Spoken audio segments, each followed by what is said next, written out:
So today we're diving into something pretty interesting. Excerpts from Salvation, the Greatest Gift of God, specifically chapter 62. And what makes this particularly fascinating is that it's framed as a Christian edition of the Tao Te Ching. Right. That combination immediately catches your eye, doesn't it? It makes you wonder how those two perspectives are being woven together. It really does. So we've got this BFG handbook focusing on chapter 62, Gift of Salvation. Yeah, and then there are these sections on renewal, mindset, aim, practice, and another called respond. Lots to get into. Definitely. So our mission here is to, really get to the heart of this Gift of Salvation chapter. What's the core message? And then see how renewal and respond build on that. Yeah, exactly. Maybe find some surprising connections, maybe even some universal themes.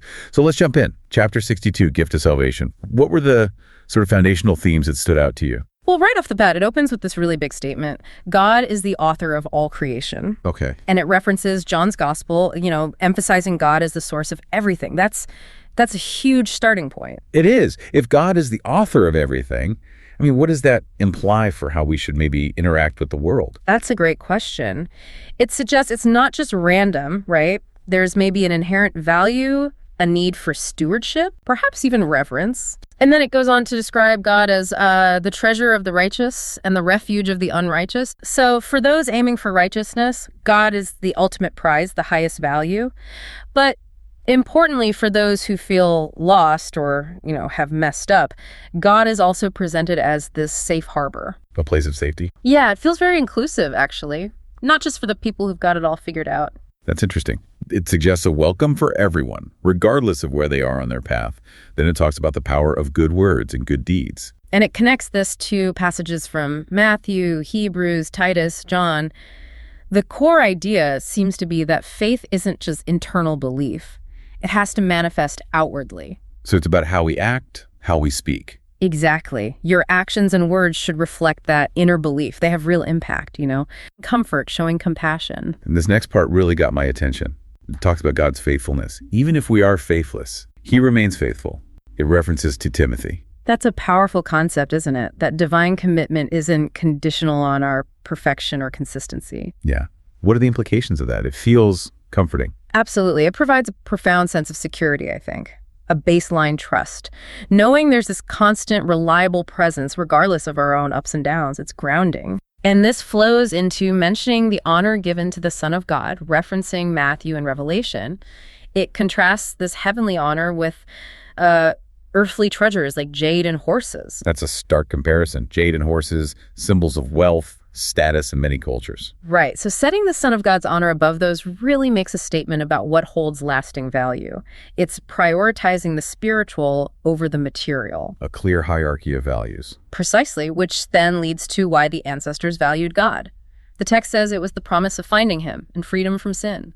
It links to Matthew and Romans, Hebrews 2.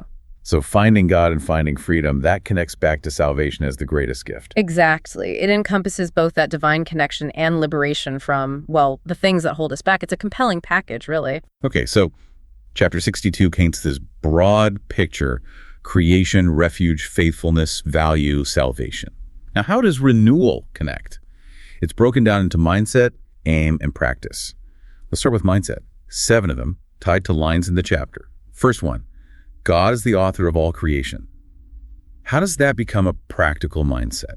Well, if you truly internalize that, like Psalm 24 suggests, the earth is the Lord's, it fosters this mindset of deep respect and responsibility. Okay, respect and responsibility. Right. It's not just acknowledging a creator in theory, but actually valuing and caring for creation in practice. Say environmental awareness. Yeah, or how we treat animals maybe. Gives it a different weight. Exactly. It has tangible implications. The second mindset, God as the treasure of the righteous and refuge of the unrighteous.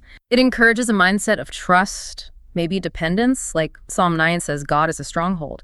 So whether you feel you're doing well or you've stumbled, God is both the goal and the safe place. So it shifts focus away from temporary things.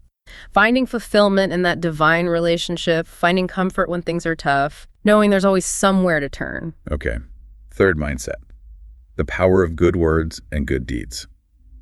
This seems more straightforward.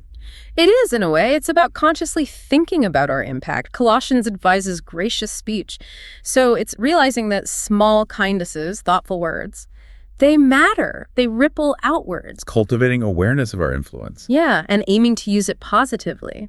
Then the fourth, God's faithfulness, trusting he's unwavering even when we're not. That brings a kind of peace, doesn't it? Resilience. I think so, knowing there's that constant love and support underneath everything. Fifth is the honor of Son of God. This sounds like a mindset of reverence. Yes, exactly. Reverence, worship towards Jesus Christ, acknowledging his central role, as Hebrews points out, giving that due respect within the faith. Got it.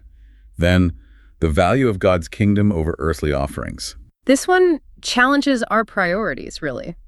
Adopting a mindset where spiritual, eternal values outweigh temporary, material ones. Like Matthew says, seek first the kingdom. So actively choosing where to put your energy and focus. Right. And the last mindset listed is the value of seeking God and finding salvation.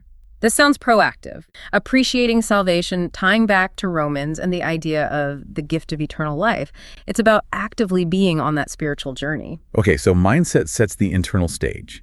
Then comes aim, turning these into intentions. First aim, recognize God as the author of all creation. The intention is honoring his authority. Right. If you accept the mindset, the aim is to live in a way that reflects that authority over everything, as Psalm 24 underscores again, directing your actions consciously. Makes sense. Second aim, trust in God as both treasure and refuge. The intention is actively placing security in him. Exactly. Like Psalm 91 talks about making God your refuge. It's an intentional choice about where you seek fulfillment and safety. Okay.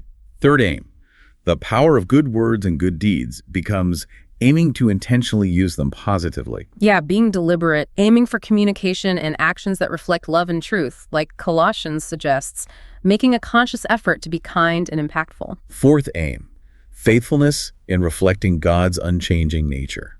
So, aiming to be loyal and trustworthy ourselves.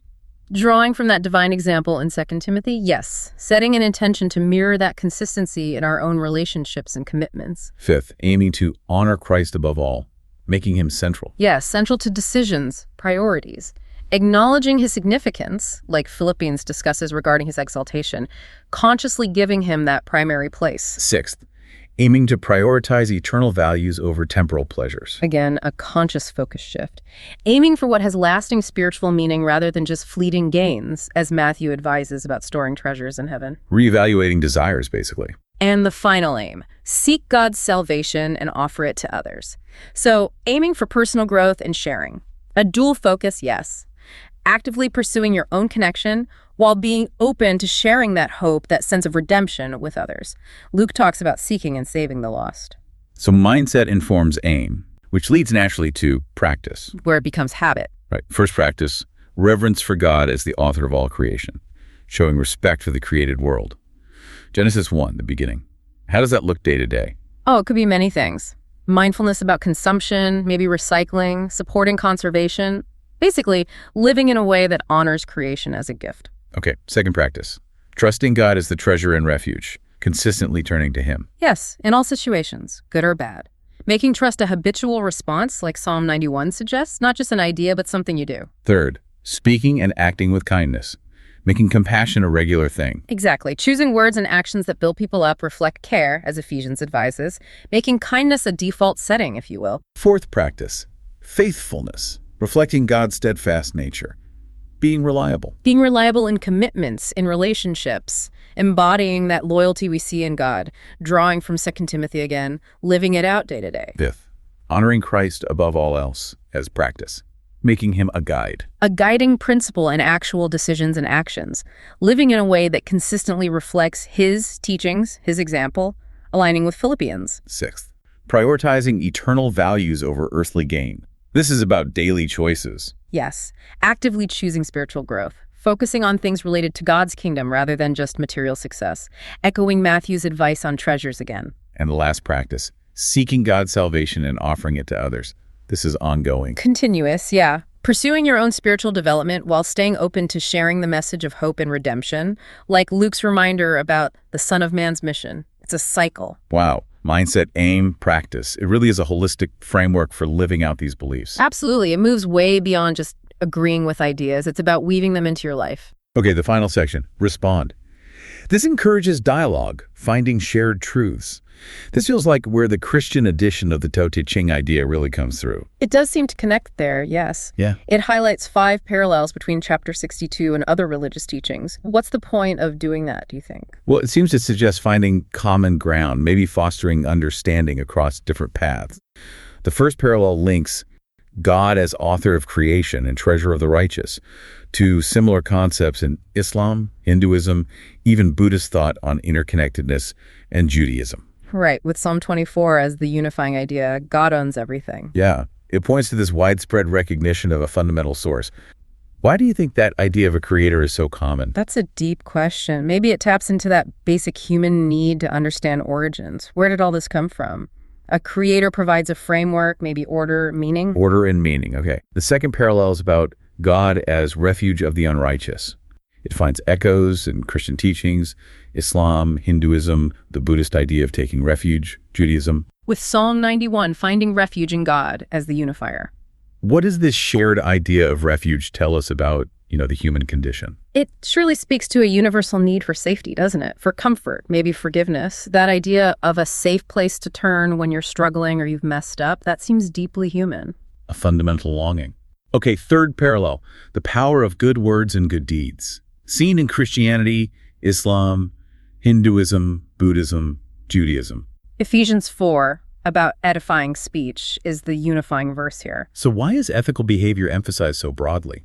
Well, it points to a common understanding that our actions and words really shape our world, right? Our communities, our own sense of well-being, kindness, compassion, positive communication, they're just essential for things to work, regardless of the specific religious belief system. Seems practical almost. Fourth parallel, faithfulness and God's unfailing nature. Connections drawn to Christianity, Islam, Hinduism, Buddhist ideas of Dharma's constancy, Judaism. And 1 Thessalonians on God's faithfulness is the unifier. What does this say about our desire for the divine, maybe? It suggests a deep yearning for something reliable, something constant in a world that's always changing. The idea of a faithful God offers stability, trust in something bigger than ourselves. And the final parallel, prioritizing eternal values over earthly gains, found in Christianity, Islam, Hinduism, Buddhism, Judaism. Matthew 6.33, seeking the kingdom first, is the unifying scripture. Why this emphasis across the board on the spiritual over the material? It probably reflects a shared wisdom, doesn't it? That material stuff alone doesn't bring lasting fulfillment. True meaning, true happiness often seems to lie deeper in something more enduring. Focusing on eternal values gives purpose beyond just stuff. It's really striking to see these themes pop up again and again in different traditions. It is. It really makes you think about shared human experiences, that common quest for meaning, for connection, for understanding our place.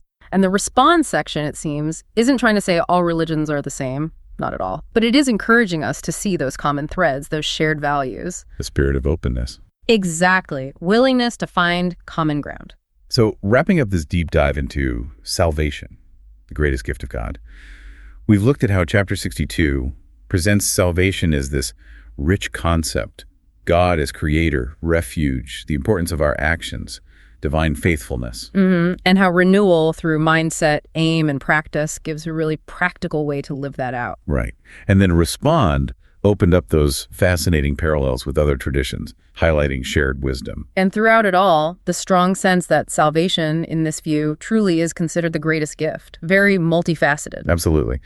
So here's a thought to leave you with. Considering these shared values we've seen, creation, refuge, kindness, faithfulness, prioritizing the spiritual across such diverse traditions, what might that suggest about the fundamental desires, the spiritual longings that maybe unite all of humanity, whatever our specific path? That's a powerful question to ponder. It is something to reflect on. Well, thank you for sharing these sources with us, and thank you for joining us on this deep dive.